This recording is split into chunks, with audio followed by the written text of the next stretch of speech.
Salut, c'est Olivier. Aujourd'hui, je vais vous parler un petit peu de Ohana. On le mentionne souvent sur le podcast, mais qu'est-ce que c'est ? C'est une marque de textile de triathlon que j'ai créée en 2019, alors que je cherchais moi-même une trifonction. Impossible de trouver quelque chose à mon goût, et surtout dans quoi je me sens suffisamment à l'aise pour enchaîner les 3 disciplines pendant plusieurs heures. J'ai alors décidé de créer ma propre trifonction.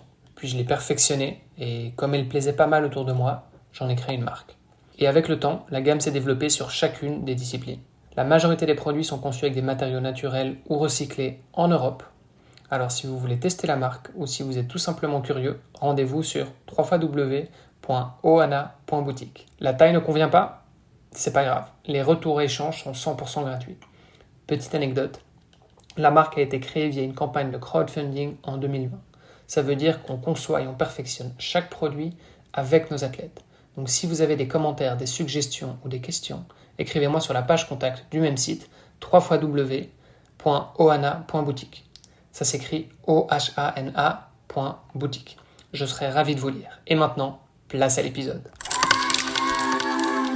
Prêt pour un nouvel épisode ? Alors, juste avant, je vous invite à aller faire un tour sur devenirtriathlète.com/commande. Vous pourrez retrouver notre livre sous la direction d'Olivier à 7 mains. On s'est mis autour d'une table pour vous proposer le meilleur pour savoir comment devenir triathlète, comment progresser en triathlon et enfin comment performer en triathlon. Je vous donne rendez-vous à la fin de cet épisode pour quelques derniers conseils. Allez, c'est parti pour devenir triathlète. Salut les sportifs, c'est Armano et vous êtes dans un nouvel épisode du podcast Devenir triathlète. À mes côtés, évidemment, l'ami Olivier de Scooter co-anime cet épisode. Et aujourd'hui, nous avons la chance de recevoir une invitée. On va parler sport, mais pas que sport, on va aussi parler nutrition sportive. Nous avons la chance de recevoir Isabelle Morin. Salut Isabelle. Bonjour Armano, salut Olivier, ça me fait super plaisir d'être avec vous aujourd'hui. Nous aussi, ça nous fait super plaisir de te recevoir. Et puis en plus, je ne sais pas si tu as eu l'occasion de voir, mais on a eu quelques autres membres de la clinique du coureur. Et ça fait toujours plaisir de recevoir non seulement des gens de la clinique du coureur, mais aussi des gens avec un petit accent québécois. Justement, on va pouvoir écouter ça avec passion. Tu vas pouvoir nous en dire un petit peu plus sur toi. Isabelle, le micro est à toi. Qui est Isabelle Morin? Oui, certainement. Comme vous l'avez entendu avec mon accent, moi je viens du Québec, donc je suis nutritionniste, diététiste au Québec, spécialisée en nutrition sportive. Donc j'ai fait vraiment mon cursus universitaire en nutrition, un baccalauréat, une maîtrise en nutrition. Puis j'ai été me spécialiser en nutrition sportive avec le Comité international olympique, donc une formation là, de 2 ans supplémentaire vraiment en nutrition sportive. Donc présentement, je travaille, comme Hermano le disait, avec la clinique du coureur, surtout au niveau de la rédaction de blogs, de conférences, de cours aussi. D'ailleurs, je vais être à Chamonix là, dans à peine un mois pour l'Ultra Trail du Mont-Blanc. Donc, on va donner un cours là-bas en nutrition sportive. Sinon, donc j'ai aussi une pratique privée, consultation avec des athlètes, beaucoup dans les sports d'endurance, donc triathlon, course à pied, course en trail. C'est beaucoup le créneau avec lequel je travaille, mais j'ai aussi là toutes sortes d'autres athlètes, patinage de vitesse, du foot, ce qu'on appelle le soccer ici au Québec notamment. Et puis j'ai aussi là un peu de pratique en recherche, puis en lien avec l'université, avec l'enseignement également. Donc ça c'est pour le petit portrait peut-être plus professionnel. Sinon je suis aussi une coureuse, donc je fais pas de triathlon. Je fais du vélo pour le plaisir, mais la natation c'est pas mon fort. J'ai toujours été une coureuse. J'ai été dans les équipes universitaires et donc j'ai poursuivi là par la suite. Donc je fais surtout 5-10 km là, en compétition. Il y a une belle photo de toi en plein effort, en pleine douleur sur le site de la clinique du coureur. Tu vas peut-être pouvoir nous expliquer d'où ça vient. Bon, en tout cas, ce qui est bien, c'est qu'on va pouvoir parler nutrition. C'est un sujet qu'on aborde assez souvent. On a déjà eu l'occasion d'aborder ça aussi avec Valentin Lacroix qui a coécrit avec nous l'ouvrage Devenir triathlète. On va pouvoir rentrer un petit peu plus dans les détails. Déjà, en préambule, tu nous dis que tu es nutritionniste et diététiste, ce qu'on appelle diététicien ou diététicienne en France. Tu peux nous rappeler la différence entre un nutritionniste et un diététiste ou diététicien? Mais au Québec, il n'y a pas de différence. Les deux titres sont réservés pour la même profession. Donc, je pense que c'est une différence justement qu'on a au Québec par rapport à vous en France, où la formation est peut-être pas la même pour ces 2 titres d'emploi-là. Au Québec, donc, on a vraiment là les 2 titres professionnels qui sont réservés sous un ordre professionnel qui encadre la profession.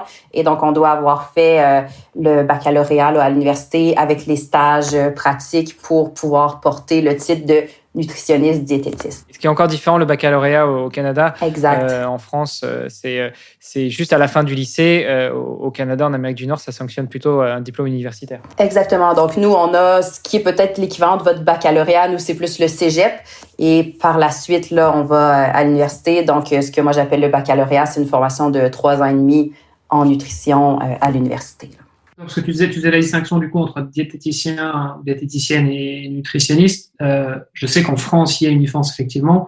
C'est lequel qui a accès à la profession? C'est diététicien, c'est ça? Je crois effectivement qu'en France, c'est diététicien là, qui est l'équivalent de... Alors que nutritionniste, en fait, n'importe qui peut dire « je suis nutritionniste », il n'y a pas d'accès à la profession. De ce que je comprends, en France, il n'y a pas justement de protection là, sur le titre nutritionniste comme on a, nous, au Québec, là, pour cette formation-là. En France, parce que mon nutritionniste et diététicien plutôt, est lui-même français, je ne sais même pas comment c'est en Belgique, donc voilà. Honte à moi, je me renseignerai. Mais à mon avis, c'est pareil. Il me semble que c'est pareil. Oui, aux États-Unis, tu vois, nous, ici, là, les États-Unis, c'est un petit peu la même chose. Nutritionniste et diététiciste, c'est pas la même chose, là. C'est vraiment le diététicien et diététiste qui va avoir le titre réservé aux États-Unis. Donc, c'est un peu particulier au Québec où on a vraiment une législation qui protège les deux titres, là. Et des études, alors, de nutritionniste, ça ressemble à quoi? Donc, c'est sûr qu'au niveau universitaire, donc la formation, on va aborder la nutrition au sens large, donc la nutrition en santé de l'individu, mais aussi la nutrition en lien avec toutes les maladies. Donc, que ce soit la nutrition pour le traitement du diabète, l'hypercholestérolémie, tout ce qui se voit aussi en centre hospitalier, parce qu'il y a quand même beaucoup là, de nutritionnistes, diététistes qui vont travailler en centre hospitalier, en gériatrie, avec les gens qui ont des problèmes de déglutition, de mastication. Donc, c'est assez large au niveau de la formation initiale. Puis, c'est pour ça que moi, dans mon cas, je trouvais pertinent d'aller faire une maîtrise, puis d'aller chercher par la suite une autre formation en nutrition sportive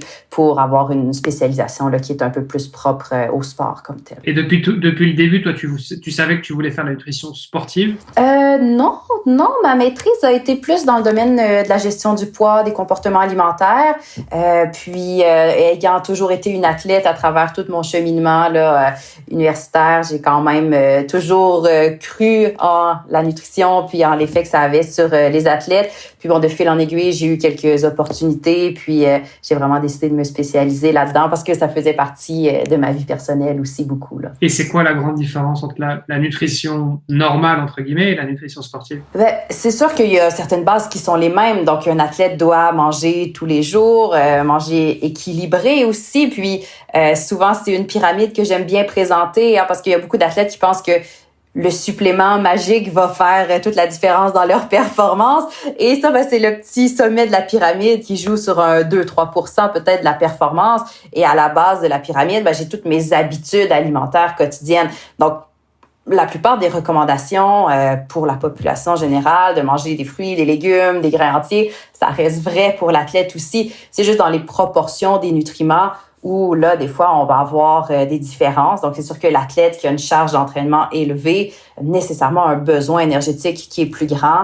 On veut parfois amener des manipulations dans les apports alimentaires pour induire certaines adaptations à l'entraînement ou pour favoriser le développement ou la réponse à l'entraînement par rapport à des adaptations physiologiques, assurer une bonne récupération, assurer un bon niveau d'énergie à l'entraînement. Donc, il y a quand même beaucoup de considérations.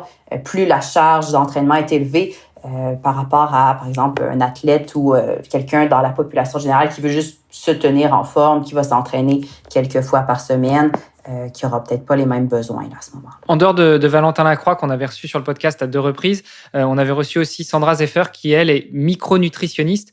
Est-ce que la micronutrition, c'est aussi quelque chose que vous abordez dans votre cursus? Et quelle va être la différence entre la nutrition et la micronutrition? C'est un peu 2 questions en une, mais je pense que c'est nécessaire de préciser. C'est pas une distinction vraiment qu'on fait ici au Québec. On va vraiment parler de la nutrition au sens large. Quand on parle plus de micronutrition, on va vraiment aller au niveau des micronutriments, vitamines, minéraux, ou l'effet là, vraiment de plus petites particules dans l'alimentation, donc des antioxydants ou des phytostérols, etc. Excuse-moi Isabelle, ça vaut peut-être la peine de repréciser la différence entre un macronutriment et un micronutriment. Oui, donc macronutriments, ce sont des nutriments qui vont nous amener des calories. Donc, on va penser aux glucides, aux lipides et aux protéines ou les protides.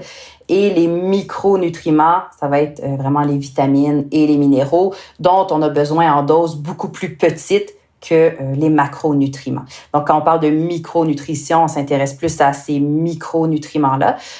Dans le cursus de formation en nutrition au Québec, c'est tout intégré. Donc, c'est abordé là, dans la formation.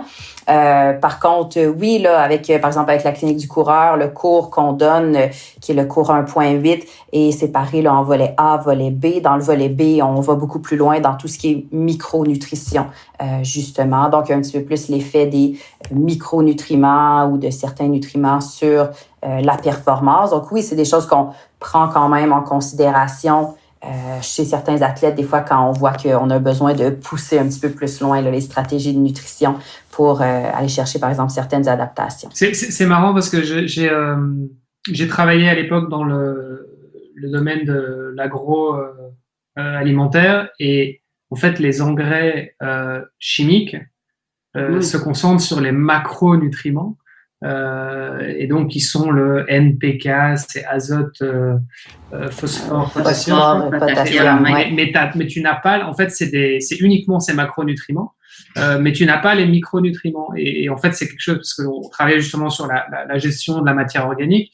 Et donc en fait, si tu fais ça, tu tues le sol parce que tu leur donnes pas les micronutriments dont ils ont besoin.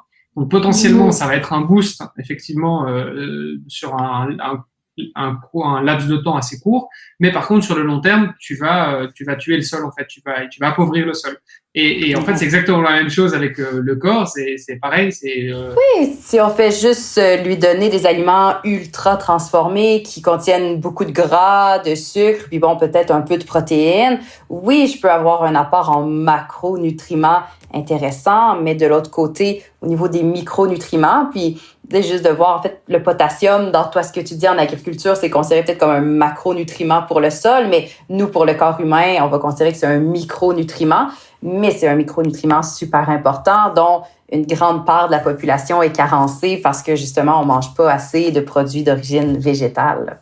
Et ça, je pense que c'est un vrai problème de société aujourd'hui, c'est que quand on parle de nutrition, la discussion souvent tourne trop autour de moins de glucides, plus de protéines, plus de lipides, etc. Enfin, voilà, c'est à chaque fois les choses qui reviennent. Effectivement, c'est important, c'est clair, mais en fait, ça va bien au-delà de ça.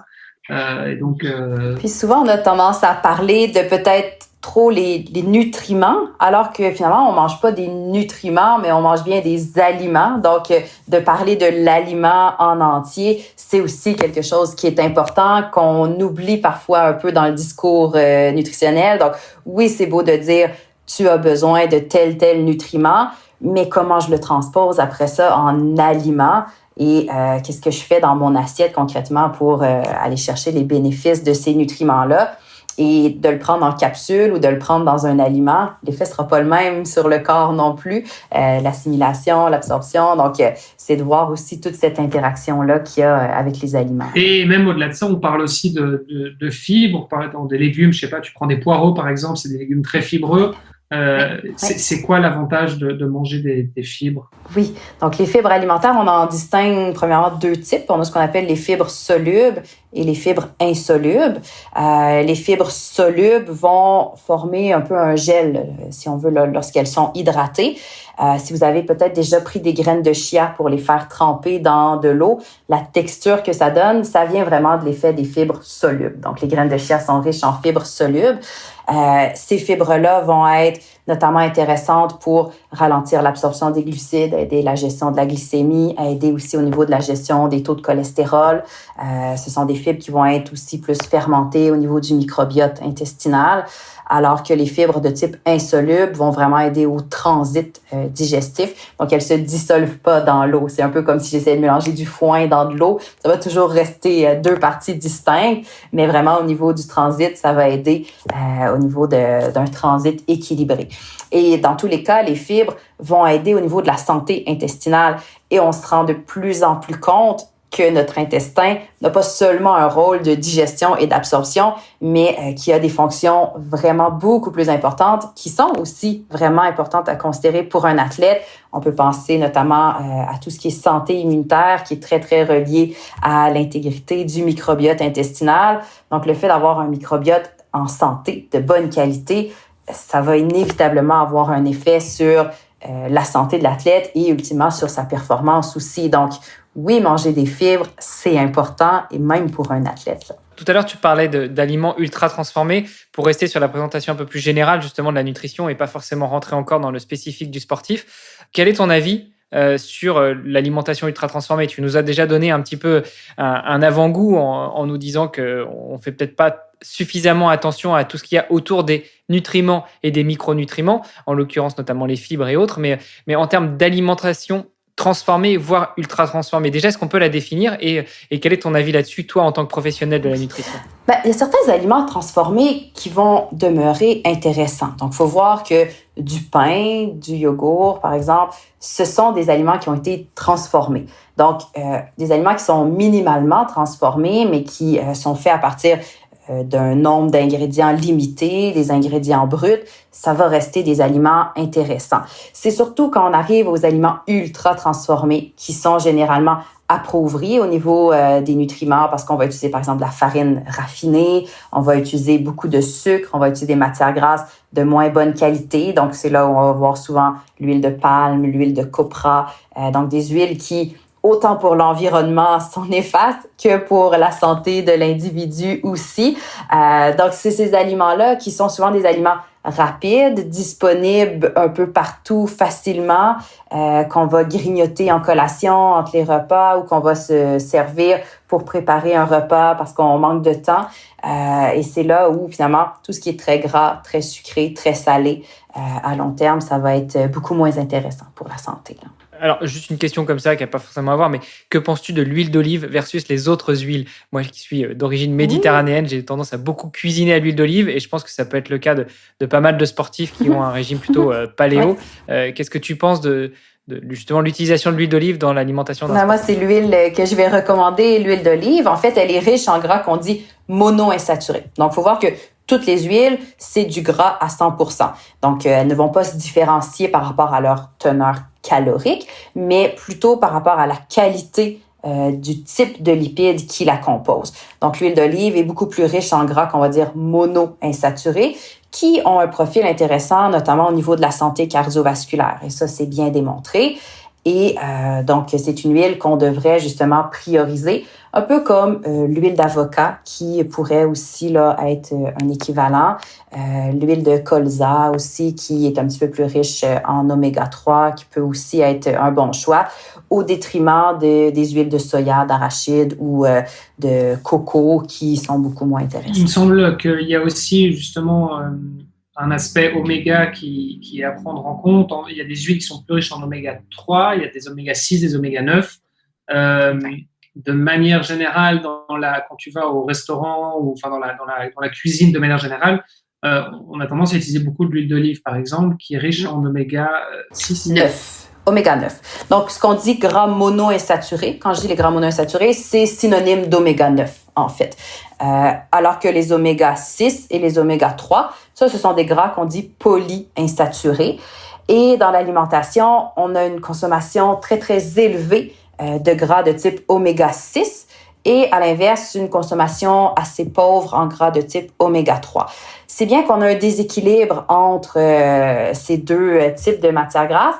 La consommation excessive de gras de type oméga 6 peut augmenter le profil inflammatoire. Donc, c'est impossible de les éviter à 100% et ce sont des gras qui sont quand même essentiels. Mais ce qu'on se rend compte, c'est qu'actuellement, avec l'industrialisation de l'alimentation, on en consomme une quantité qui est nettement supérieure à nos besoins, beaucoup trop élevée, et en contrepartie, une quantité d'oméga 3 qui est vraiment inférieure à nos besoins.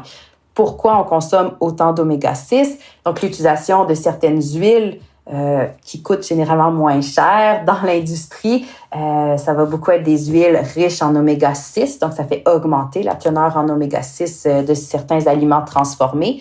Et la manière dont on va nourrir le bétail aussi fait en sorte que la viande qu'on consomme aujourd'hui est beaucoup plus riche en oméga-6 que la viande qui, par exemple, était élevée en pâturage, qui broutait de l'herbe là, toute l'année, où le profil en acides gras de la viande était différent. Donc, le fait de nourrir les animaux de bétail avec beaucoup de maïs, par exemple, va favoriser là, une quantité plus élevée d'oméga-6 à ce moment-là dans la viande aussi. C'est hyper intéressant. Je pense qu'il faut aussi préciser que, en fait, c'est pas que les oméga-6 sont moins bons que les oméga-3 ou les oméga-9. L'important, c'est d'avoir un équilibre entre les trois, on est d'accord. Exact. Donc, l'objectif n'est pas d'éliminer complètement les oméga-6. De toute façon, ce serait pratiquement impossible, mais de tendre à peut-être diminuer un peu la consommation d'oméga-6 par le biais de diminuer notre consommation d'aliments transformés, peut-être diminuer un peu la consommation de viande au profit de poissons qui seraient plus riches en oméga-3. On peut penser au saumon notamment, aux sardines, aux maquereaux. Intégrer un peu plus de protéines végétales aussi, ça peut être un bon moyen. Et de l'autre côté, d'essayer d'augmenter vraiment notre apport en oméga-3. Donc, certaines huiles végétales comme l'huile de lin, l'huile de colza sont riches en oméga-3.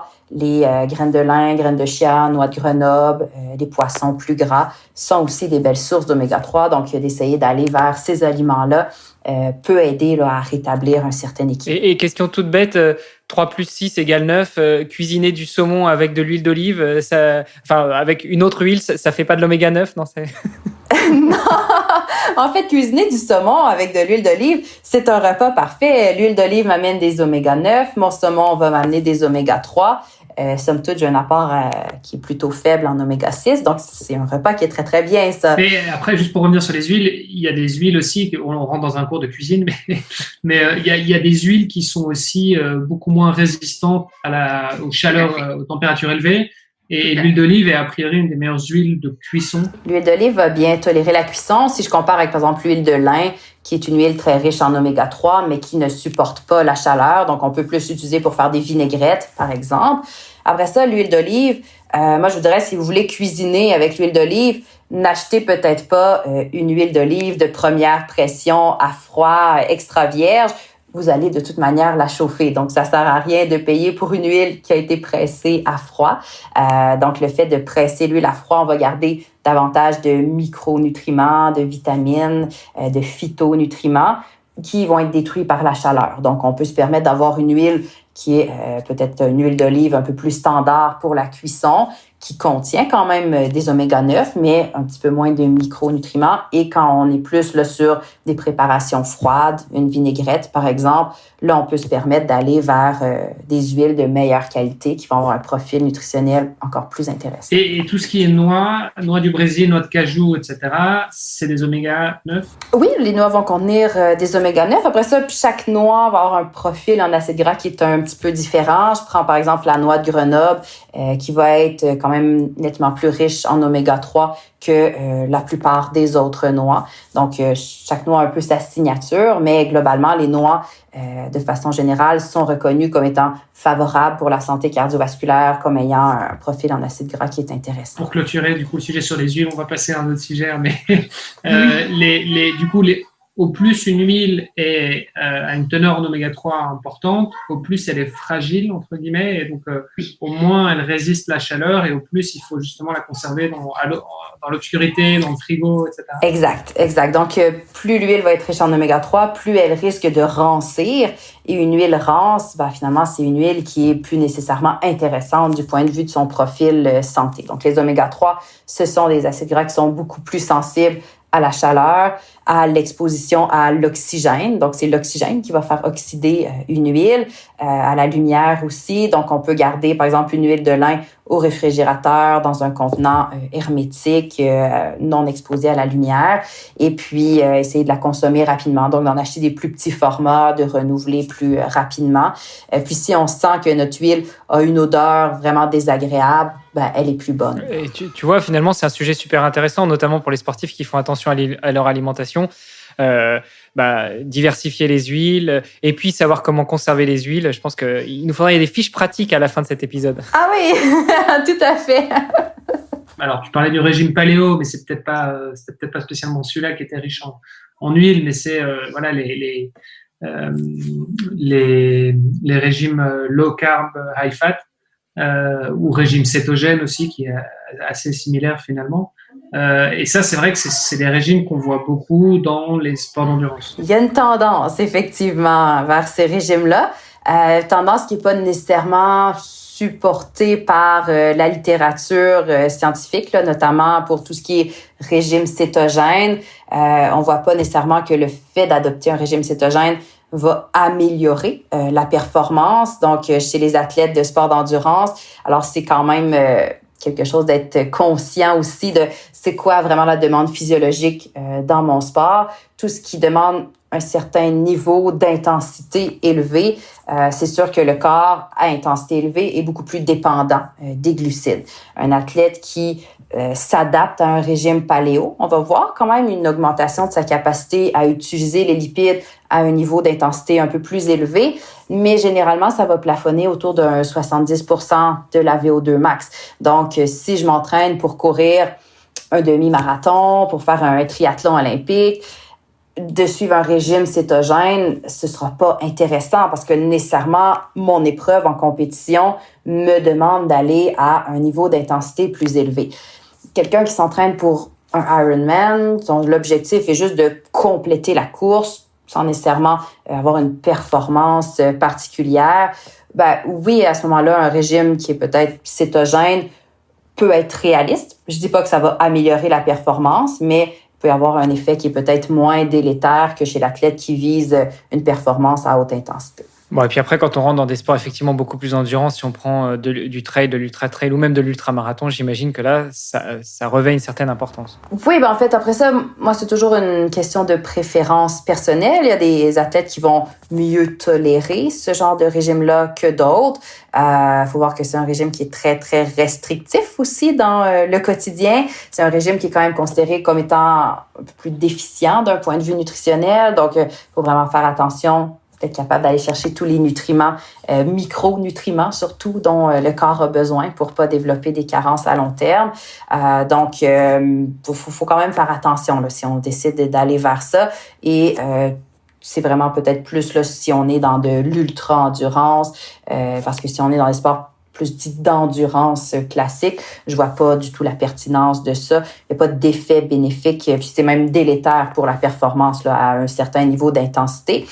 Puis bon, sur l'ultra-endurance, ça reste que l'apport en glucides est toujours le carburant de choix, mais bon, c'est là où des fois certains athlètes peuvent faire le choix d'aller vers un régime cétogène par préférence personnelle et dans certains cas, bon, ça peut quand même fonctionner aussi, là. Et peut-être pour faire justement la transition vers de la nutrition plus sportive, vu qu'on parle de régime, de type d'alimentation, qu'est-ce que tu penses des régimes végétariens, voire végétaliens? Donc on le rappelle, végétarien c'est sans viande, végétalien c'est sans protéines animales, donc sans viande, sans poisson, sans lait. Sans produits laitiers, voilà. Sans œufs, exactement. Oui, ben, ce sont des régimes qui peuvent convenir à un sportif sans problème. Il s'agit juste de bien équilibrer ces régimes-là. Donc, ce qui est quand même important de voir, c'est que lorsqu'on retire les protéines d'origine animale, on doit les remplacer par une autre source de protéines en quantité suffisante. Donc, des fois, c'est cet aspect-là, en quantité suffisante, qui est négligé par certains athlètes. Donc, si je me fais un beau repas, des pâtes avec une sauce aux lentilles, est-ce que j'ai assez de lentilles pour avoir suffisamment de protéines? Peut-être pas. Donc, il faudrait voir est-ce que je peux mettre du tofu émietté ou est-ce que je peux aller chercher vraiment un apport en protéines qui est significatif pour équivaloir à un repas qui serait peut-être plus omnivore là, avec la viande. Mais oui, c'est tout à fait possible d'être un athlète et d'être végétarien, voire végétalien, et de combler tous ses besoins nutritionnels à condition d'être conscient des substitutions à faire là, dans les bonnes proportions. Et d'ailleurs, c'est quelque chose qu'on voit de plus en plus. Je pense notamment à Yann Frodeno, il me semble, qui est vegan. Je crois qu'il y en a quand même pas mal, oui. Et de plus en plus en fait, et qui performent vachement bien. Et, oui. Et voilà. Il y en a de plus en plus, et des athlètes de haut niveau dans différents sports qui vont justement être soit végétariens, végétaliens. Et encore là, c'est vraiment plus, moi je dirais, sur une base de conviction personnelle que vraiment pour un aspect de performance. Quand on regarde au niveau scientifique, il n'y a aucune évidence qui nous démontre que le régime végétarien ou végétalien est plus bénéfique pour la performance qu'un régime omnivore bien équilibré.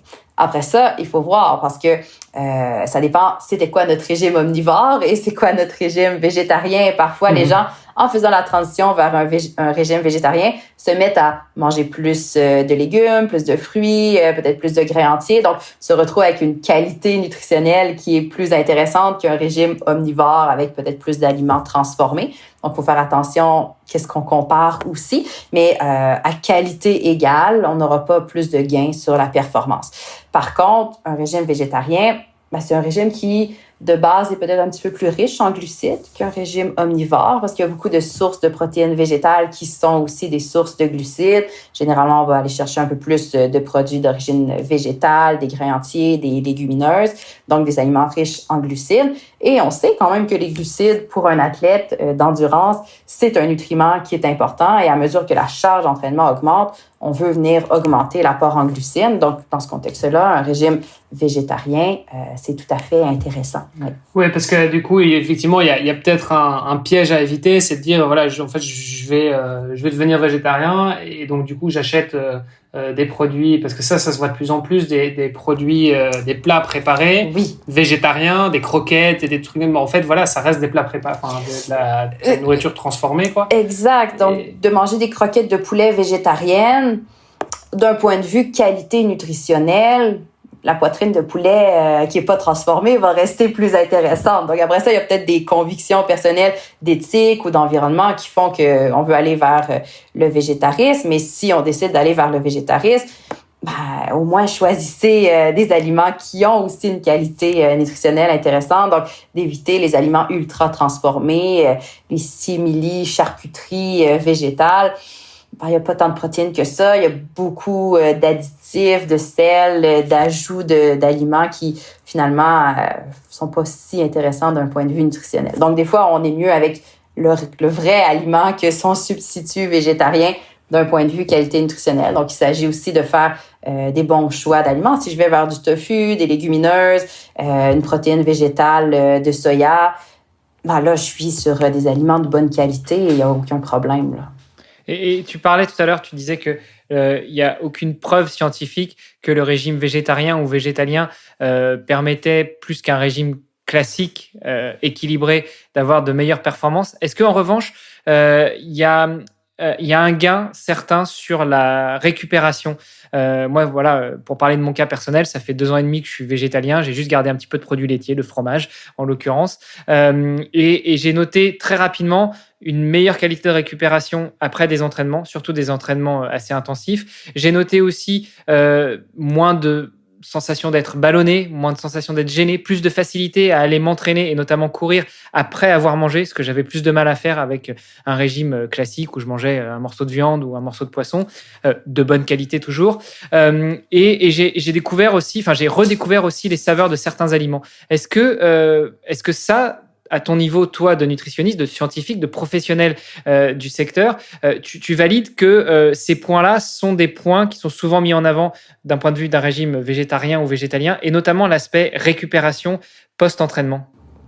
Ce sont des choses qui sont souvent amenées justement par les gens qui peut-être font le choix d'aller vers cette alimentation, qui rapportent des fois voir ces changements-là, mais c'est pas des choses qui sont supportées dans la science. Donc, quand on regarde les études vraiment bien construites, randomisées, etc., on n'a pas de données qui nous montrent ça. Après ça, bon, peut-être que la science n'a pas tout étudié encore non plus, mais donc oui, on peut quand même se dire, une alimentation peut-être plus d'origine végétale, j'ai probablement un peu plus d'antioxydants, j'ai peut-être plus de vitamines, de minéraux, donc il y a quand même certains bénéfices qui peuvent venir de ce modèle alimentaire-là, qui pourraient en partie expliquer cette sensation-là, mais il n'y a rien de preuve scientifique vraiment tangible pour expliquer ça à tout le monde. Après, encore une fois, tout n'est pas noir ou blanc. Enfin, tu as quand même une grosse zone grise. Voilà, il y a des gens qui sont omnivores, qui mangent des œufs avec du bacon au petit-déj, encore une portion de viande à midi et pareil le soir. Voilà. Et il y a des gens qui vont manger de la viande 2 ou 3 fois par semaine. Il y a quand même une énorme différence entre les deux. Exactement. Donc, ça dépend de beaucoup de facteurs. Si on est omnivore, il y a quand même tout un spectre aussi. On peut se dire omnivore, mais manger végétarien 50%, 75% du temps, puis avoir ici et là un petit peu de viande, des produits laitiers et avoir une alimentation qui est quand même très, très riche en produits d'origine végétale, qui est très bénéfique aussi pour la santé et probablement pour la performance, la récupération. Bon, de toute façon, je pense qu'on ne le dira jamais assez. La clé dans tout ça, c'est toujours la diversité et l'équilibre. Exact. Donc, la diversité qui est quelque chose qui est effectivement très, très important et qui est peut-être pas toujours bien mis de l'avant dans l'alimentation. Donc, des fois, on pense qu'on mange varié, mais quand on regarde la base de notre alimentation, c'est sûr qu'on a peut-être beaucoup de blé, par exemple, dans l'alimentation. Donc, si je mange du pain, des pâtes, des craquelins, donc c'est tous des produits à base de blé. Donc, j'ai peut-être l'impression de manger diversifié, mais au final, je reviens toujours à la même céréale. Donc, vraiment, quand on pense diversité, c'est de peut-être se dire, OK, mais je vais aller chercher différentes céréales. Donc, oui, du blé, mais aussi de l'avoine, du quinoa, du sarrasin, de l'orge. Et donc, faire un peu la même chose au niveau des protéines, de dire, je vais aller vers les protéines de soya. Si je suis pas végétalien, peut-être le poisson, certains produits laitiers, les œufs. Donc, d'aller chercher une diversité, c'est aussi super important, là. Et est-ce que le problème, finalement, il n'est pas aussi d'un manque de savoir cuisiner. C'est-à-dire que c'est facile. Enfin, je veux dire, voilà, se faire un plat de pâtes, a priori, tout le monde sait se faire un plat de pâtes, sait se faire un œuf. C'est facile. Va demander dans la rue, est-ce que les gens savent faire des bonnes recettes avec du sarrasin? Je suis pas sûr que t'aies beaucoup de gens qui te disent, bah oui, bien sûr, j'en fais régulièrement, tu vois, parce que c'est un peu aussi par facilité, par confort. On a nos petites habitudes, on sait que on connaît nos quelques recettes qui fonctionnent, et en fait, au final, on fait plus que ça. Oui, donc assurément, il y a un manque peut-être de savoir-faire. Et je dirais un manque de temps, donc qui est généralisé, probablement autant en France qu'au Québec. Un manque de temps, on est pressé, on reste dans nos petites habitudes confortables parce que c'est sûr que d'essayer une nouvelle recette, un nouvel ingrédient, ça demande un peu plus de temps, de recherche, de qu'est-ce que je fais avec ça. Et donc là, je vais peut-être plus aller vers des recettes que je connais, qui se préparent facilement, qui sont acceptés par les enfants à la maison, parce que des fois, il y a ça aussi. Est-ce que tout le monde va aimer le repas? Si j'essaye une belle recette avec du quinoa ou du sarrasin, puis que finalement, je mets ça sur la table, les enfants lèvent un peu le nez. Des fois, ça peut être plus difficile de vouloir intégrer des nouvelles recettes. Donc, c'est toutes des barrières, effectivement, qui sont présentes parfois, là. Bon, si on parlait un petit peu de nutrition et d'alimentation du sportif. Oui.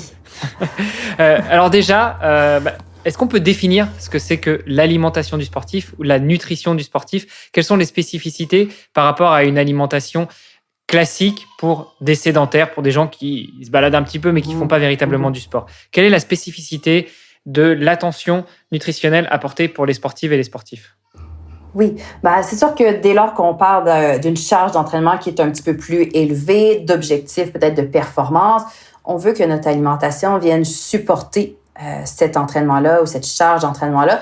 Donc, de la même manière qu'on veut périodiser notre entraînement, on va vouloir aussi périodiser nos apports alimentaires en fonction de notre entraînement pour vraiment avoir ces deux sphères-là qui viennent se parler et qui viennent travailler ensemble. Donc, je pense que c'est vraiment ça qui va distinguer l'athlète de la personne peut-être plus sédentaire, de dire, OK, mais est-ce que mes habitudes alimentaires sont vraiment en accord avec ma charge d'entraînement? C'est-à-dire que quand je suis dans une période un peu de repos, hors saison, après une grosse compétition, j'ai une faible charge d'entraînement, je vais peut-être avoir des habitudes alimentaires un peu plus usuelles de la population sédentaire, un besoin énergétique qui est moindre.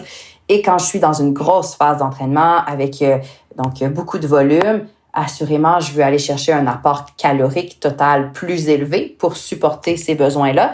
Mais je veux aussi planifier cet apport calorique-là de manière avoir de l'énergie à mon entraînement, bien récupérer après ma séance d'entraînement. Si cet entraînement-là est long, je veux peut-être m'assurer aussi d'avoir un apport énergétique pendant la séance. Donc, c'est toutes des considérations que le sportif va avoir, mais que le sédentaire ou la personne active au quotidien n'aura pas nécessairement. Et même en termes de logistique, hein, parce que moi, ça m'arrive souvent, tu vois, je dois faire une sortie vélo le matin, sauf que en fait, je fais encore 2-3 trucs pour le boulot quand je me lève, machin. Et au final, c'est la fin de matinée, je dois partir pour ma sortie vélo, sauf que j'ai pas mangé. Ouais. Et du coup, il est presque midi, j'ai pas mangé, je dois partir rouler 4 heures. Ouais. Qu'est-ce que je fais? Je mange d'abord, ouais, mais si je mange après, du coup, je vais devoir digérer. Et donc, c'est une vraie Je te logistique. raconte même pas si tu dois en plus enregistrer un épisode de podcast dans la foulée. Alors là, on te retrouve avec ton bol de céréales en train d'enregistrer. Oui, c'est ça. Donc, c'est une logistique qui est parfois pas facile à gérer. Puis, justement, d'essayer de venir cadrer un petit peu notre entraînement dans la journée pour, après ça, adapter nos apports en conséquence. Et un truc que je pourrais peut-être te donner, c'est de voir, c'est quoi le délai entre mon repas et mon entraînement? Si j'ai un délai de 3 heures, je peux me permettre un repas complet avec des protéines, avec des glucides. Et plus je me rapproche de l'entraînement, plus je veux diminuer la part de protéines, la part de matière grasse aussi dans ce que je vais manger au profit d'un apport un peu plus élevé en glucides. Donc, si j'ai 1h30, 2 heures, là, je peux avoir une quantité modérée de protéines avec des glucides. Le bol de céréales, c'est une bonne option. Et si je suis 30 minutes avant, 15 minutes avant l'entraînement, là, on veut mettre de l'avant surtout les glucides. Donc, une tartine avec de la confiture, une banane, c'est le genre d'aliment qu'on va peut-être prendre vraiment un peu plus près de l'entraînement, quitte à dire, OK, je vais manger un petit peu plus pendant la totalité de l'entraînement sur mon vélo pour maintenir un niveau d'énergie qui est constant aussi, m'amener des barres, m'amener une boisson sportive, m'amener des produits pour refaire le plein d'énergie parce que je sais que finalement, je vais être sur l'heure d'un repas là, aussi à ce moment-là. D'autant plus qu'au-delà de l'aspect énergétique, tu as aussi l'aspect de digestibilité. Et c'est vrai qu'en général, tous les produits qui sont avec une teneur plus haute en lipides ou en protéines, en général, c'est souvent des aliments qui se digèrent plus lentement. Exact, tout à fait. Donc, les lipides, c'est vraiment le nutriment qui va se digérer le plus lentement. Ensuite, les protéines. Et par la suite, les glucides vont se digérer, somme toute, assez rapidement. Donc, c'est sûr, si je mange un repas très, très gras, une fondue au fromage, par exemple, le délai de digestion pour ça est quand même très, très long comparativement à quelque chose qui serait un peu plus léger sur une base vraiment plus glucidique, là. Ouais, les frites poutine, il vaut mieux les prendre la veille d'un entraînement plutôt que le matin avant de partir rouler, quoi. Oui, si on a le choix, c'est préférable. Pour ceux qui connaissent pas, c'est le plat traditionnel. Alors c'est pas au Canada, c'est au Québec, la poutine. Hein, donc c'est des frites, poutine, une sauce brune et du fromage. On dit du fromage en crotte ou du fromage en grains. Donc c'est du fromage frais là.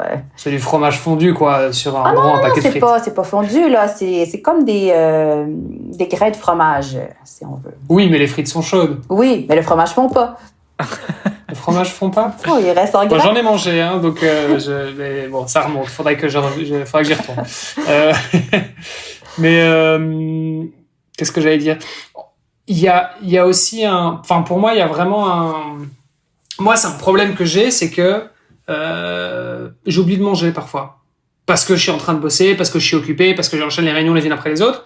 Et en fait, tu te rends compte que t'oublies de manger et ça, c'est le pire que tu puisses faire à ton corps, surtout quand t'es sportif, parce que c'est mauvais pour ta récupération, c'est mauvais pour... du coup, t'es pas en forme quand t'arrives à ton entraînement, t'es pas bien hydraté, tu risques de te blesser, etc. C'est un truc qui revient hyper souvent. Toi, c'est quoi tes petits trucs et astuces pour pas oublier de manger? Un des premiers trucs, c'est d'avoir des choses qui sont rapidement accessibles. Donc, c'est sûr que si je suis très pris dans des rencontres et tout, ce sera pas le temps d'aller me mettre à préparer une belle recette de muffins ou une collation santé. Donc, c'est d'avoir peut-être des choses déjà prêtes, d'avoir pensé à me faire des muffins ou d'avoir des galettes, des choses que je peux rapidement prendre puis manger devant mon ordinateur en travaillant peut-être, mais d'avoir des lunchs aussi pour mes repas du midi qui sont déjà prêts ou finalement, j'ai pas à me mettre à préparer quelque chose ou j'ai pas à passer au petit restaurant du coin pour manger sur le pouce. Donc, d'avoir vraiment cette planification-là puis d'avoir beaucoup, disons, d'accessibilité dans les aliments sains, ça va être un truc qui va quand même venir aider. Puis après ça, si on est des fois trop pris, c'est vraiment de le planifier aussi dans notre horaire. Aller me chercher de collation ou de prendre un petit moment pour manger, là, de se l'écrire dans notre agenda ou de se mettre une alarme sur son téléphone pour penser là, justement que à un intervalle régulier dans ma journée, je veux avoir quelque chose qui va m'amener un apport énergétique intéressant. Au même titre qu'il faudrait idéalement toutes les 2 heures se lever, s'étirer, regarder au loin parce qu'on est tout le temps les yeux dans l'écran et en fait on est en train de se bousiller la vue. Donc c'est effectivement le... Exact. Donc de se dire aux 2 heures je me lève, je vais me chercher une collation, ça peut être un bon truc. Oui. C'est ça. Mais oui, c'est des petites routines à mettre en place. Et effectivement, quand on les fait pas, c'est dommage parce que c'est pas très compliqué à faire. Mais je sais que moi en tout cas ça m'arrive encore trop souvent. Mais de la même manière qu'on va gérer un plan alimentaire ou un plan nutritionnel de course, et là je prends l'exemple d'un Ironman parce qu'on est sur une épreuve d'endurance longue, on est en autosuffisance. Sur le vélo, on n'a pas une remorque où on met toute sa nourriture, mais en revanche, on peut préparer déjà de quoi se nourrir. Alors si on est des adeptes de barres, de gel, on peut préparer tout ça. Si on est adepte de l'alimentation entre guillemets naturelle, on se remplit les poches de la trifonction ou autre avec tout ça. Et puis rien ne nous empêche de mettre des alarmes sur notre montre pour nous rappeler que tous les quarts d'heure, il faut boire une gorgée d'eau, toutes les demi-heures, il faut manger quelque chose, et, etc., etc. Je sais pas comment tu planifies de gérer tout ça, ton alimentation, Olivier, en course, mais pour moi, en fait, c'est assez similaire. Si dans la journée, en fait, t'es né dans le guidon au boulot, et c'est comme en course. Tu mets des alarmes sur ta montre ou sur ton téléphone, et puis tu planifies tout ça. Ah mais moi mes journées c'est un peu ça, hein. C'est un peu des mini Ironman. C'est entre les entraînements, le boulot et les podcasts, tu vois. C'est vrai que c'est souvent, tu sais, les trucs comme ça back to back et parfois effectivement tu commences à le sentir, hein, en termes de fatigue et ouais, et t'as pas toujours l'occasion de bien te nourrir. Moi il y a un truc que j'aime bien faire, c'est de m'acheter des noix et des fruits secs, parce que c'est quelque chose de sain. Tu peux en manger a priori tant que tu veux, sauf si tu nous dis le contraire, Isabelle. Mais... Non, c'est sûr que pour un athlète, là, comme toi, Olivier, qui a peut-être une grosse charge d'entraînement, c'est le genre d'aliment qui est très dense en énergie, donc qui va aider aussi à venir combler un apport calorique qui est des fois difficile à venir combler parce que on doit manger quand même une grande quantité d'aliments là, pour refaire le plein d'énergie. C'est sûr que quelqu'un qui serait peut-être plus à surveiller son poids, je lui dirais pas qu'on peut manger des noix à volonté, même si ça reste un bon aliment sain. C'est quand même un aliment qui est très dense en énergie. Donc, il s'agit toujours de voir c'est quoi nos objectifs aussi. Puis, à quel moment je les mange, ces noix-là. Donc, si je les mange juste avant un entraînement, ça contient pas tant de glucides que ça. C'est surtout des matières grasses, des protéines, donc beaucoup plus difficile à digérer. Donc, oui, intéressant en collation de façon quotidienne, mais si je suis plus avant ma séance d'entraînement, les fruits séchés ou un fruit frais, produits céréaliers va être plus intéressant, là. Il y a quelque chose dont je raffole, c'est le pain de figue. Oui. Donc c'est des figues et des amandes, je pense. OK. C'est juste compacté ensemble et ça fait une espèce de une grosse galette et c'est hyper consistant. Et moi, c'est ce que je mange sur le vélo. Donc, dès que j'ai une sortie de plus de 3 heures, j'ai un pain de figue avec et je mange ça par petits bouts. Oui, ça a l'air super dense d'un point de vue énergétique. Puis justement, vu qu'on a une base aussi de fruits séchés, on a un apport glucidique qui est intéressant. Le fait quand même d'avoir les amandes, ça amène sur le vélo un effet là, de gestion d'énergie qui est plus stable, plus constant. À la course, c'est sûr que là, ce serait peut-être plus difficile parce qu'il y a plus de choc au niveau digestif. Donc, il faut voir si ça se tolère aussi bien à la course. Mais sur le vélo, vu qu'on est quand même porté, il y a beaucoup moins d'impact au niveau digestif, donc on peut se permettre d'aller vers des aliments comme ça qui nous aident aussi à maintenir une glycémie qui est beaucoup plus stable. Puis pour revenir peut-être sur ce que Hermano disait, donc justement quand on part pour une compétition de longue distance, un Ironman, l'importance aussi de planifier son alimentation pendant notre effort. Donc moi, quand je fais des plans pour des athlètes, à chaque heure, là, on va vraiment détailler ce qui doit être consommé pour vraiment s'assurer que l'apport est constant, qu'on n'a pas un moment donné où on arrive où on a vraiment trop faim, où on sent qu'on manque beaucoup d'énergie, puis là, on mange un peu trop, ou à l'inverse, des moments où on est vraiment là, avec des apports insuffisants. Donc, le fait d'avoir cette planification-là, ça nous aide à bien gérer notre effort. Donc, c'est important de peut-être prendre conscience de ça, de faire l'exercice, de le planifier, de voir qu'est-ce que j'amène avec moi, qu'est-ce que j'utilise qui est disponible sur le parcours de la course aussi, pour vraiment faire des tests à l'entraînement là, avec ces aliments-là.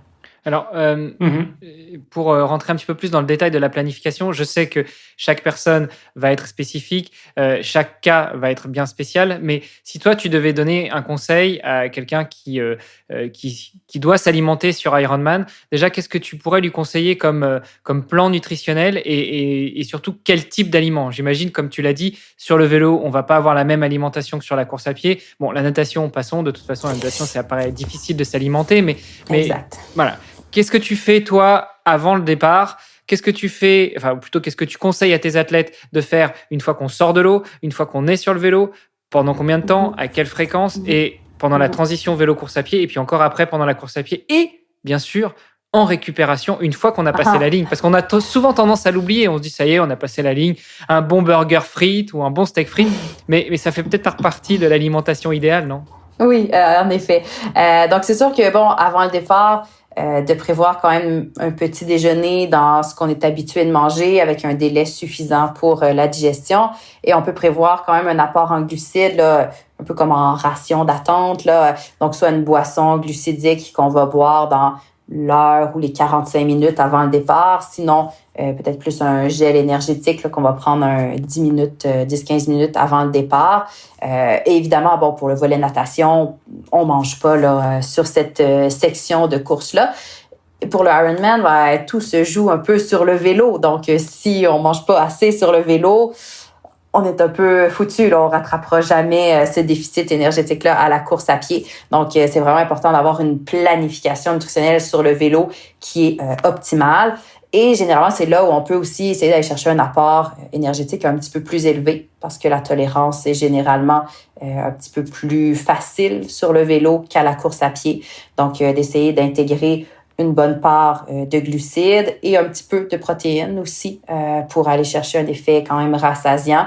Donc, le pain de figue d'Olivier là, avec des amandes, on a un peu de matière grasse, on a un peu de protéines. Moi, je sais que parfois, j'ai des gens qui vont s'amener des petites tartines avec du jambon ou avec du beurre d'arachide. Là, ici, c'est quelque chose que les gens aiment bien, le beurre d'arachide. Mais donc, vraiment de prévoir soit via des bars ou des aliments solides, d'avoir justement cet apport-là en protéines qui peut être intéressant sur le volet vélo. Et moi, je vais beaucoup regarder aussi l'apport en glucides en termes de grammes de glucides par heure d'effort. Donc, pour le volet vélo, on va vraiment essayer d'aller chercher un apport qui est un peu plus élevé. Donc, moi, généralement, là, dépendamment évidemment des athlètes, de la tolérance digestive, mais on peut se rendre jusqu'à un 90 grammes de glucides par heure pour vraiment aller chercher un apport qui est très élevé. C'est sûr que c'est pas tout le monde qui tolère bien ça. Si on l'a jamais fait à l'entraînement, c'est pas une bonne idée de commencer le jour de la compétition avec un apport aussi élevé. Donc, c'est de voir, OK, c'est quoi mon apport en glucides usuel à l'heure à l'entraînement? Disons que je consomme 40 grammes de glucides à l'heure à l'entraînement, d'essayer progressivement d'augmenter ma tolérance. Déjà, un 60-75 grammes à l'heure, ça peut quand même être un bon point de départ aussi là, pour beaucoup de gens. Et parce qu'au niveau des glucides, tu peux les manger, tu peux aussi les boire. Ouais. Souvent, c'est ce qu'on fait, c'est que on a des boissons à l'effort, donc voilà qu'on met dans la gourde. C'est vrai que c'est en général plus facile que de. Exact. Parce que pour manger un peu moins de 100 grammes de glucides par heure. Ça fait quand même, faut y aller. Donc, c'est ça. Donc, faut beaucoup, combiner. Faut combiner. Effectivement, boissons sportives, ça peut être avec des gels et à un moment donné, des aliments, des vrais aliments pour essayer de pas toujours être dans un goût sucré parce que ma boisson sportive est sucrée, mes gels, mes bonbons sont sucrés. À un moment donné, le goût sucré, on vient saturer aussi. Donc, de penser d'avoir des alternatives salées ou solides, du moins, qui vont venir un peu casser cette monotonie-là du goût sucré, c'est important. Mais oui, d'avoir cette combinaison-là de différents types de glucides, c'est vraiment primordial. Et moi, j'aime bien quand même toujours garder une bouteille d'eau pour aussi là, juste avoir quelque chose de très neutre qui vient aider à diluer par moment là, cet apport élevé en glucides-là pour favoriser une bonne absorption aussi. C'est Valentin Lacroix qui recommandait sa fameuse recette de boulettes de riz. Oui, moi, c'est quelque chose... Soit salé... C'est quelque chose que j'aime bien faire, puis je recommande souvent ça aussi à des clients. Donc, petite boulette de riz avec du riz à sushi, donc un riz cal rose là, collant. Et puis, on peut les faire en version sucrée, donc avec des fruits séchés, avec du lait condensé sucré, du sucre, du sirop d'érable. Nous, au Québec, on aime bien le sirop d'érable. Mais on peut le faire aussi en version salée, avec vraiment là... des petits morceaux de jambon, une omelette qu'on va couper en petits morceaux, qu'on va intégrer dedans.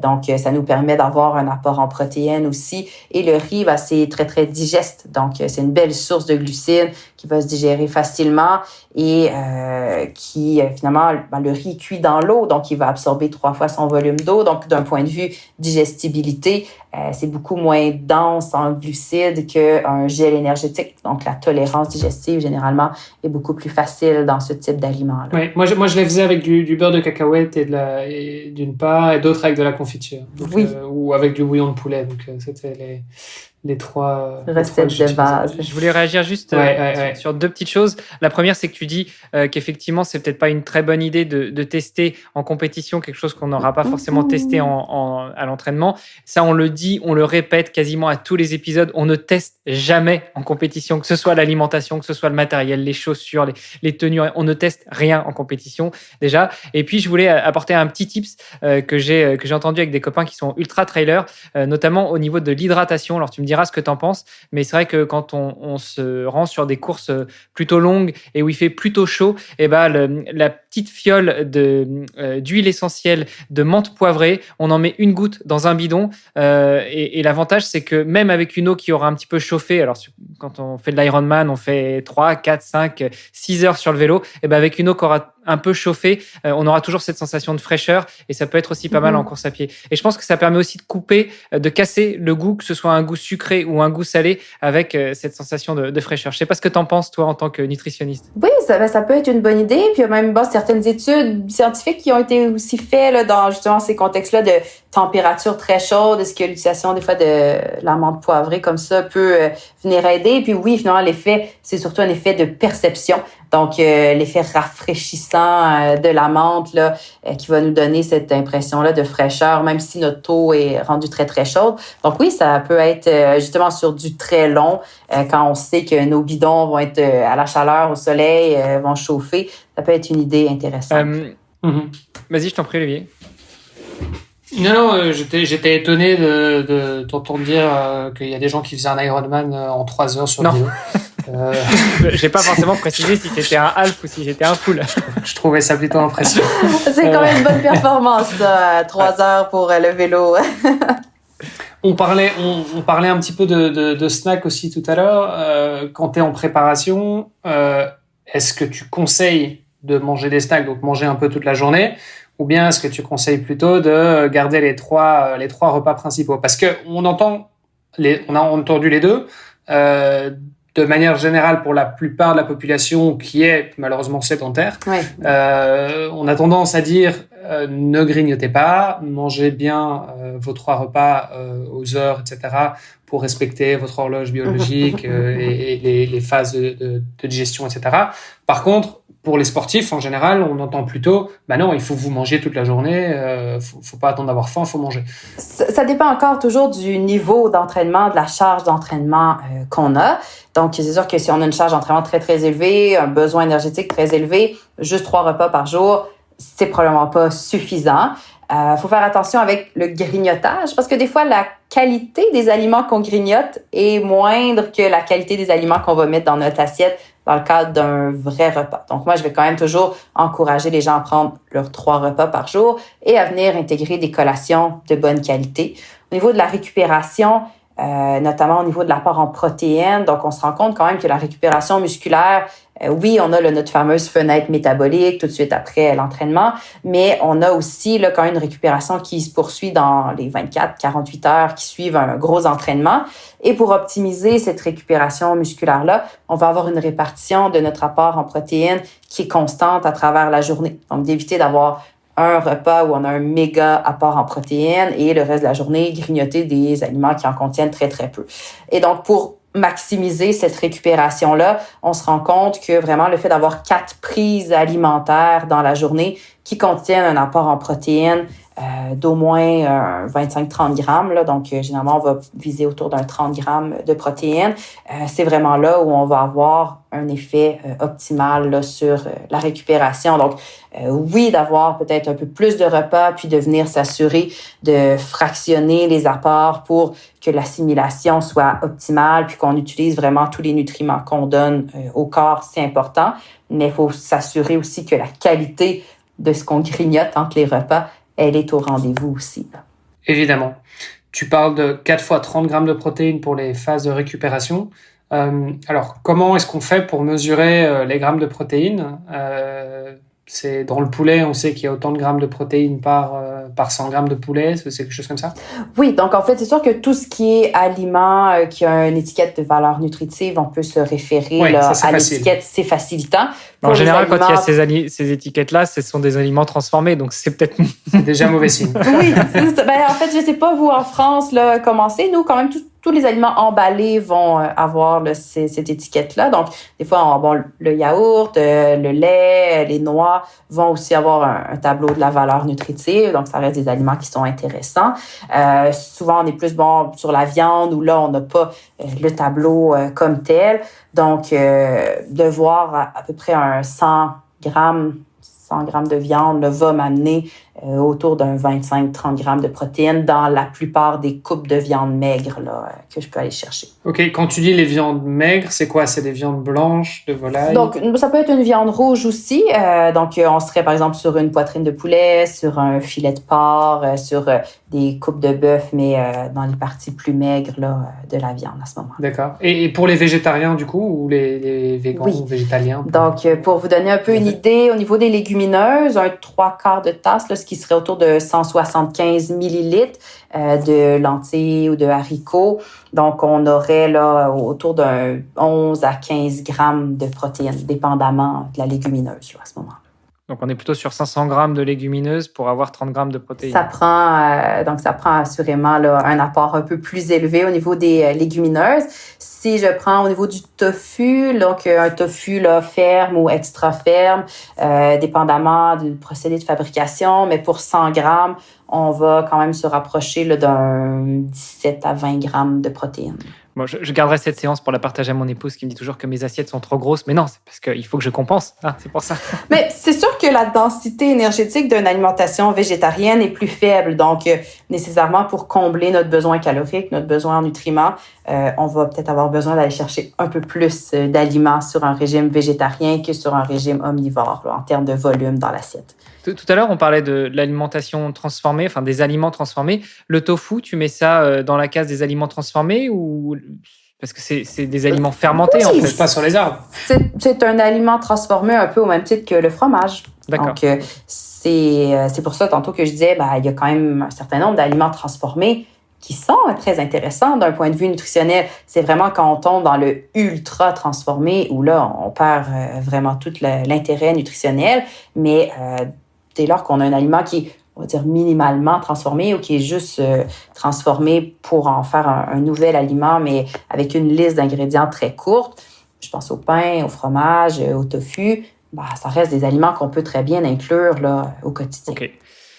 Super. Tout à l'heure, tu as un petit peu éludé la question, finalement, tu y as répondu quand je te disais qu'est-ce que tu conseilles comme alimentation en récupération après une course? Alors, pas en récupération quelques heures après, mais effectivement, quand tu passes la ligne, dans cette fameuse fenêtre métabolique. Et puis, le corollaire à ça, c'est on entend souvent parler de la bonne bière de récup bien fraîche. Est-ce que, d'un point de vue nutritionnel, c'est une bonne idée, au-delà de l'aspect psychologique, mental, de boire une bière et surtout de boire une bière bien fraîche? Oui. Attention, ce podcast n'est pas sponsorisé par une marque de bière. On reviendra à la bière après, mais pour répondre à la première portion de la question, côté récupération, c'est certain que oui, dans les 30 à 60 minutes après la fin d'une épreuve, on va vouloir aller chercher un apport alimentaire pour déclencher ou initier le processus de récupération. Il y a deux choses qu'on veut prendre en compte. Donc, on veut refaire nos réserves de glycogène. Donc, ces réserves-là de glycogène vont être épuisées après 1h30 à 2 heures d'efforts modérés à intenses. Donc, c'est sûr que si je vais jogger 30 minutes à basse intensité, j'ai pas besoin d'une grosse collation de récupération. Il faut toujours relativiser les choses. Mais après un effort, 4 heures de vélo, donc oui, là, la collation de récupération pour refaire mes réserves de glycogène, elle est pertinente, par exemple. Donc, un apport en glucides pour ça. La quantité de glucides qu'on va recommander, c'est 1 à 1,2 grammes de glucides par kilogramme de masse corporelle à ce moment-là pour vraiment avoir un apport optimal. Et on veut combiner ça à des protéines. Donc, les protéines pour nous aider à reconstruire les fibres musculaires, notamment qui ont été endommagées par l'entraînement. Donc, vraiment déclencher aussi ce processus de récupération-là au niveau musculaire. Et là, on va parler d'un 0,3, 0,4 grammes de protéines par kilogramme de masse. Donc, vous voyez, c'est à peu près 3 à 4 parts de glucides pour une part de protéines. Et au niveau des protéines, on veut aussi vraiment faire attention à la qualité de la protéine qu'on va choisir. Donc, on veut une protéine de bonne qualité pour avoir vraiment un apport en acides aminés qui est suffisant. Donc, les acides aminés, ce sont les constituants des protéines. Et dans ces acides aminés-là, on a notamment la leucine, qui est un des acides aminés qui va vraiment avoir un rôle important au niveau de stimuler la synthèse de protéines musculaires, donc dans la récupération, un effet important. Donc, on veut s'assurer aussi que notre apport en protéines en récupération contienne une teneur assez élevée en leucine.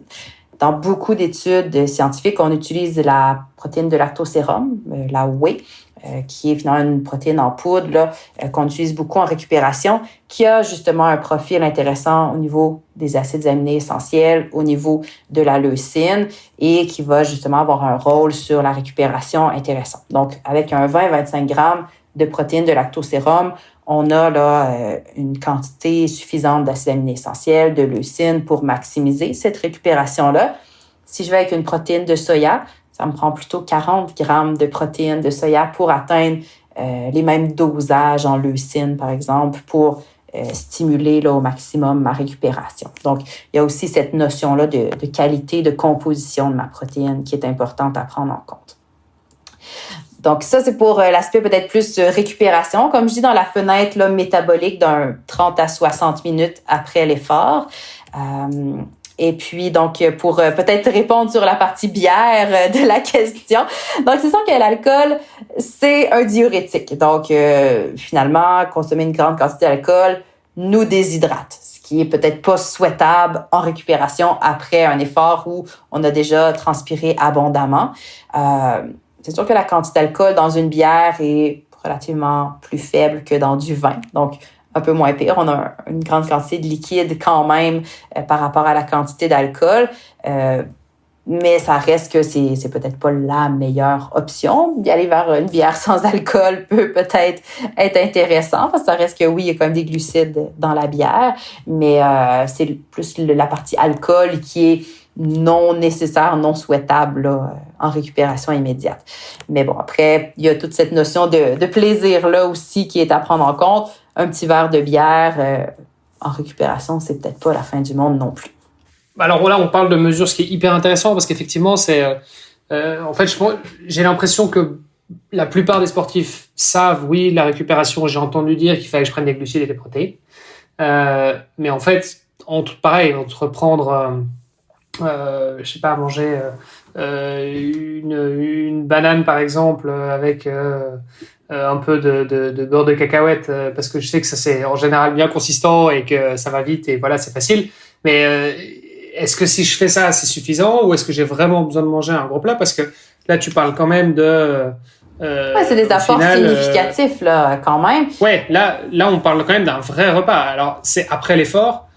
Ça dépend toujours quel type d'effort. Ça dépend du type d'effort. Donc, les chiffres que j'ai donnés, c'est vraiment pour un effort qui serait quand même assez significatif. Donc, si je veux refaire mes réserves de glycogène, il faut d'abord que je les ai épuisées. Donc, c'est sûr que si je fais un entraînement à basse intensité, de durée plutôt courte, j'ai pas besoin d'une grosse collation de récupération parce que j'ai pas créé tant de dommages musculaires, j'ai pas épuisé mes réserves de glycogène.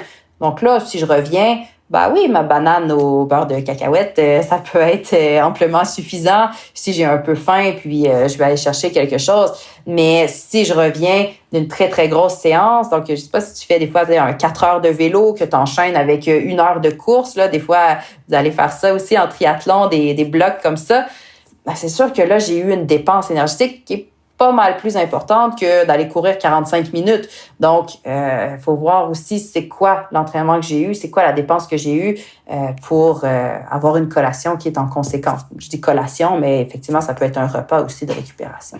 Toi, tu recommandes systématiquement, alors après, une fois que tu as pris l'habitude, évidemment, tu sais plus ou moins ce que ça représente, 0,3 grammes de protéines par kilo, etc.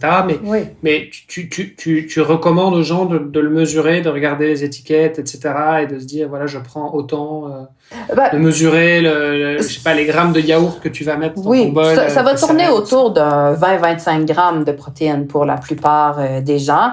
Donc, c'est cette quantité-là. Et oui, moi, je leur donne généralement quelques repères des aliments qu'ils consomment sur une base régulière. Et ça peut être très, très simple d'avoir quelques exemples puis de tourner un peu toujours dans ces produits-là. Donc, parce qu'il y a plusieurs écoles au niveau des nutritionnistes. Il y en a qui vont dire, oui, en fait, on va tout mesurer de A à Z. Et on va mesurer chaque chose que tu vas ingérer, c'est le nombre de calories, lourd, etc. C'est un peu lourd quand même. Je suis d'accord. Voilà, moi c'est pour ça que j'ai pas, c'est pas quelque chose qui me convenait. J'étais plus de le faire un peu au feeling, mais peut-être que le fait de le faire au feeling, en fait, c'est pas suffisant. Il faudrait peut-être que je sois un peu entre les deux. Mais je pense que ça peut être bien des fois d'avoir certains points de repère. Donc de voir, ok, c'est quoi mon besoin en protéines? Disons, on calcule, ça arrive à 25 grammes. OK, ça représente quoi, 25 grammes de protéines? Si je mange juste une banane avec quelques cuillerées de beurre d'arachide, je suis très, très loin du compte, là. Mais après ça, si j'ai un peu une idée de si je prends du lait, si je prends un yogourt grec, je vais arriver assez facilement. Donc, pour ça, je suis pas obligée de tout mesurer au gramme près non plus, là, pour y arriver. Non, mais c'est bien, c'est important d'avoir une idée de, OK, en fait, mon pot de yaourt, ça représente autant de grammes de protéines. Oui. Après ça dépend toujours de nos objectifs en tant qu'athlète aussi. Si je m'entraîne de manière très récréative, 3-4 fois par semaine, ma collation de récupération est beaucoup moins, on va dire, importante que l'athlète qui s'entraîne 2 fois dans sa journée. Donc, si je m'entraîne 2 fois dans la journée, je veux récupérer rapidement de mon premier entraînement pour ma deuxième séance. Si je m'entraîne aux 2 jours, mes repas usuels vont me permettre de récupérer avant mon entraînement qui va être 2 jours plus tard. Mm-hmm. Donc, il y a toujours cette question-là aussi à se poser. Qui je suis, moi, en tant qu'athlète? Puis, c'est quoi le niveau d'implication que je vais mettre dans mon alimentation par rapport à ça?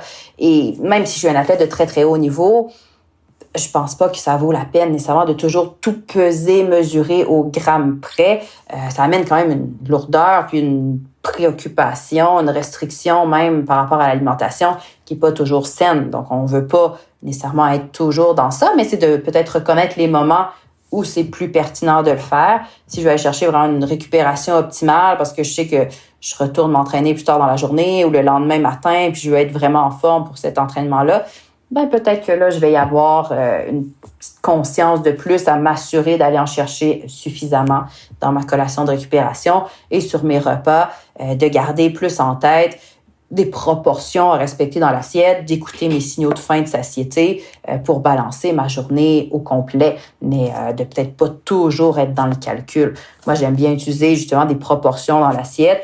Une phase de très petit volume d'entraînement, l'apport en glucides va être beaucoup plus faible. Une phase de gros entraînement, la proportion de glucides dans l'assiette va être plus élevée. Donc, je l'illustre avec des images d'assiette. Donc, c'est visuellement beaucoup plus pratique. Puis, on n'a pas besoin de tout peser, mesurer avec la balance. Oui, puis ça devient des réflexes assez rapidement. Exact. Tu sais qu'à un moment donné, ma collation de récupération, je l'ai peut-être pesée, mesurée quelques fois. Et après ça, j'ai plus besoin de le faire, là. Et puis je pense que c'est aussi à double tranchant parce que tout peser pour tout mesurer, pour savoir ce que tu ingères, c'est une chose. Mais dans ce cas-là, il faut aussi tout peser et tout mesurer dans ce que tu dépenses. Et ça me paraît beaucoup plus difficile de savoir exactement quelles sont les quantités de glucides, de lipides, de protéines que tu as consommées pendant un effort, même si tu peux te baser sur une formule qui te permet à peu près de calculer suivant l'intensité, suivant le nombre d'heures, etc. Mais tu ne seras jamais au gramme près de consommer. Non, puis il faut voir que sur l'étiquette nutritionnelle, il y a aussi une marge d'erreur. Hein. C'est le chiffre qui nous est écrit là. Si on me dit j'ai 10 grammes de protéines dans mon yaourt, ben peut-être que c'est 11 ou peut-être que c'est 9. Puis il y a une petite variabilité des fois d'une saison à l'autre où on va arrondir les chiffres. Donc, à un moment donné, à trop vouloir être précis, il y a aussi cette variabilité-là dans ma dépense énergétique, dans l'information qui m'est donnée. Donc, oui, on veut être conscient de certains concepts, de certains principes, on veut les appliquer au meilleur, mais il ne faut pas virer trop fou non plus là, avec tout ça. C'est important, le plaisir dans l'assiette? C'est primordial, oui. Ça reste important qu'on soit un athlète amateur ou un athlète de haut niveau. Je pense qu'il faut garder ce plaisir-là de manger, oui. Mais parce que, je veux dire, bon, le plaisir de manger, tu peux aussi... parfois, tu pourrais te dire, hey, je me force un petit peu, j'ai peut-être pas si faim que ça, mais bon, il faut que je prenne mes protéines. Ou bien, il vaut mieux écouter ton corps dans ce cas-là, et tu dis, bah non, en fait, j'ai plus faim. Faut relativiser. Donc, il y a certaines situations où après un très gros entraînement, il va y avoir un peu un sentiment d'anorexigène qui va se développer. Donc, où j'aurais pas faim, mais je sais que je viens de dépenser beaucoup de calories parce que ça fait 3 heures que je m'entraîne. Donc, des fois, dans ce contexte-là, ça peut quand même être bon de dire, OK, je vais me forcer un petit peu, je vais, peut-être pas dans les 10 minutes qui suivent la fin de l'entraînement, mais dans l'heure qui suit, je vais essayer quand même de prendre quelque chose qui me plaît, mais qui va m'aider à amorcer mon processus de récupération. Mais après ça, si je suis au repas, je me suis fait une assiette, puis je me rends compte que j'ai plus faim pour les 3-4 bouchées qui me restent, c'est pas grave, je suis pas obligée de les finir, puis je mangerai dans 1 heure ou dans 2 heures quand la faim sera de retour. Puis ça, c'est important de respecter ça aussi. Bon, Isabelle, je vois que le temps file. On s'était fixé un certain laps de temps pour cet épisode. Est-ce qu'il y a des éléments que tu voudrais rajouter qui sont absolument importants pour toi, pour toutes les sportives et tous les sportifs qui nous écoutent, qu'ils doivent connaître eu égard à la nutrition ou à l'alimentation sportive? Je pense qu'on a quand même fait un bon tour là, de tout ce qui est aliments. On n'a pas beaucoup parlé au niveau de l'hydratation. Donc, l'hydratation dans le sport, surtout dans les sports d'endurance, c'est quand même quelque chose qui revêt aussi une importance particulière. Et on a beaucoup de messages, en fait, on est bombardé de messages qui nous incitent à boire, qui nous mettent en garde contre la déshydratation. Faut juste être conscient aussi que parfois, il y a des risques de surhydratation qui sont des fois plus élevés dans les épreuves d'endurance. Donc, les épreuves là, de 4 heures et plus, on se rend compte que le risque de surhydratation augmente aussi. Donc, le fait de respecter sa sensation de soif, de ne pas trop boire, c'est aussi quelque chose d'important à garder en tête, puis de vraiment avoir cette balance-là de, oui, on veut peut-être éviter une déshydratation sévère, mais de l'autre côté, on veut pas aller vers la surhydratation qui amène des conséquences pour la santé aussi, de l'hyponatrémie, par exemple, qui peuvent être vraiment délétères également. Donc, cette juste balance-là dans l'hydratation, elle est aussi super importante là, pendant un effort physique. En général, ce qu'on retient, c'est un demi-litre par heure en moyenne, après ça varie un petit peu en fonction de la 3, météo et tout moi, ça. souvent, je vais dire entre 3 et 600 millilitres par heure, dépendamment, là, évidemment, des conditions météo. On adapte selon sa sensation de soif aussi. Mais oui, un demi-litre par heure, ça peut être quand même un guide intéressant, là. Mais donc, du coup, ça, c'est relativement facile parce que, voilà, en général, c'est une gourde de vélo. Les petites gourdes, en général, elles font Exact. Ça, c'est assez facile. Comment on fait quand on a une sortie de 4 heures et que forcément sur un vélo, alors après ça dépend, il y a des gens qui peuvent mettre, ça dépend le type de vélo que tu as, mais la plupart des vélos en général t'as 2 porte-gourdes, c'est rare que t'en aies 4, 5. Oui, faut se trouver une petite place pour arrêter, pour faire le plein, là, une station de ravitaillement. Ok, on est d'accord. T'as parlé de la surhydratation, autant la déshydratation, bon alors déjà on a le signe de la soif, qui le signe de soif n'est pas nécessairement un synonyme que je suis déshydratée. C'est juste un signe que c'est le moment que je boive. Donc, le corps m'indique que là, je dois boire, mais c'est pas associé à une déshydratation importante nécessairement rendue là. Mais en même temps, c'est quelque chose qu'on entend souvent, et peut-être à tort, il faut boire c'est avant le pire d'avoir conseil. soif. Donc, il faut boire quand on a soif. OK. Ouais. Le corps est bien fait, hein? Vous n'allez pas penser nécessairement d'aller aux toilettes avant d'avoir envie. C'est la même chose avec l'hydratation. On ne devrait pas nécessairement boire avant d'avoir soif. Ouais, je suis d'accord, mais en même temps, avant de prendre le départ d'un triathlon, surtout sur des longues distances, t'essayes quand même de te forcer à la toilette. Oui, il y a des situations quand même. Tu y vas, même si t'as pas besoin d'y aller, tu y vas quand même. Il y a des situations, effectivement. Mais donc, c'est un peu la même chose dans le sens... si je sais que je m'en vais sur une course entre elles, je passe au ravito, puis j'ai pas de ravito avant 2 heures de course, je vais remplir mes bouteilles, puis je vais peut-être prendre 2-3 gorgées de plus au ravito, parce que là, je sais que j'ai une longue distance à courir. Mais si je fais un marathon, il y a des stations de ravitaillement aux 2 kilomètres. Honnêtement, je risque pas de manquer vraiment d'eau pendant ma course. Donc, si j'ai pas soif à une station, je passe tout droit, puis j'arrêterai à la prochaine, là. Donc, il faut relativiser aussi en fonction de l'accessibilité des produits. Alors après, encore une fois, ça dépend. Si on fait un marathon au mois de novembre, c'est peut-être pas nécessaire, mais si tu fais un marathon, surtout sur un Ironman par exemple, en fait, les stations de ravitaillement, t'es pas obligé de t'arrêter, mais en tout cas, tu prends l'eau dans tous les cas, parce qu'en général, il fait chaud, et t'as besoin de te rafraîchir, donc à minima, t'es pas obligé de la boire, l'eau, mais au moins, tu te vides le verre sur la tronche, et ça fait beaucoup de bien. Le côté, donc, coup de chaleur est pas nécessairement relié avec l'hydratation, mais le fait de s'arroser, de diminuer la température corporelle, ça va beaucoup aider, là. Ouais. Et l'hydratation, parce qu'on parle de l'hydratation sur la course, mais en réalité, l'hydratation, elle commence déjà plusieurs jours avant. Il faut en fait éviter d'arriver déshydraté sur la ligne de départ. Donc, c'est sûr que si on boit pas suffisamment la veille, ça peut avoir un impact, mais on ne veut pas non plus se surhydrater avant la course non plus, mais juste être bien hydraté, puis de penser dans les jours avant, généralement, je vais peut-être faire une surcharge en glycogène, donc augmenter mes apports en glucides pour augmenter mes réserves. Et chaque gramme de glycogène est mis en réserve avec 2 à 3 grammes d'eau. Donc, il faut quand même bien s'hydrater aussi dans un processus de surcharge en glycogène, juste pour que les réserves se construisent de la bonne façon. Oui, parce que ce qu'il faut savoir, et en tout cas, moi, c'est ce qui me semble, c'est ce que j'avais entendu, c'est que la plupart des gens ne s'hydratent pas suffisamment. Il y a eu des campagnes, je sais pas, ça faisait des années, mais il y avait des campagnes de santé publique qui disaient, voilà, il faut boire 1,5 litre, 2 litres d'eau par jour, etc. Donc, ça, c'était des trucs vraiment très grand public, mais j'ai l'impression, et même moi, je m'en rends compte, c'est que je bois pas suffisamment. Parce que, encore une fois, je suis dans mon truc, je travaille, machin, et si j'ai pas ma gourde, si j'ai une gourde à côté de moi, ou une bouteille, je le fais, je bois parce que c'est un réflexe.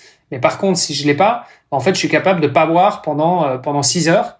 Et en fait, le fait de pas boire, de pas être bien hydraté, tu vas avoir un petit mal de tête, etc. Enfin, tu vas voir qu'il y a des petits dysfonctionnements au niveau du corps. Oui, donc c'est important effectivement de bien s'hydrater au quotidien. Après ça, de dire il faut nécessairement boire 2 litres d'eau par jour.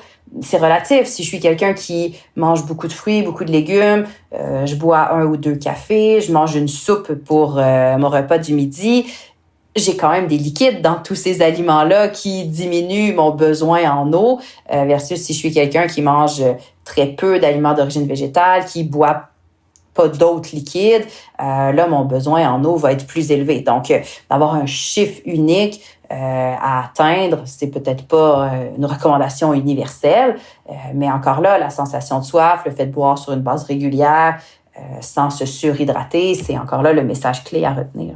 Je voulais revenir justement sur la surhydratation, parce que autant la déshydratation, alors en course c'est plus difficile, mais post-entraînement ou en fin de journée, ça peut se juger aussi à la couleur des urines. Qu'est-ce qu'on a comme signe pour nous avertir d'une surhydratation, hormis l'envie d'aller aux toilettes plus régulières? Quoique je suis même pas certain.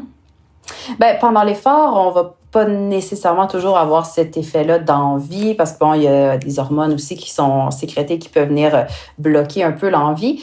Mais donc, déjà, on va sentir peut-être qu'au niveau de l'estomac, ça brasse un petit peu plus.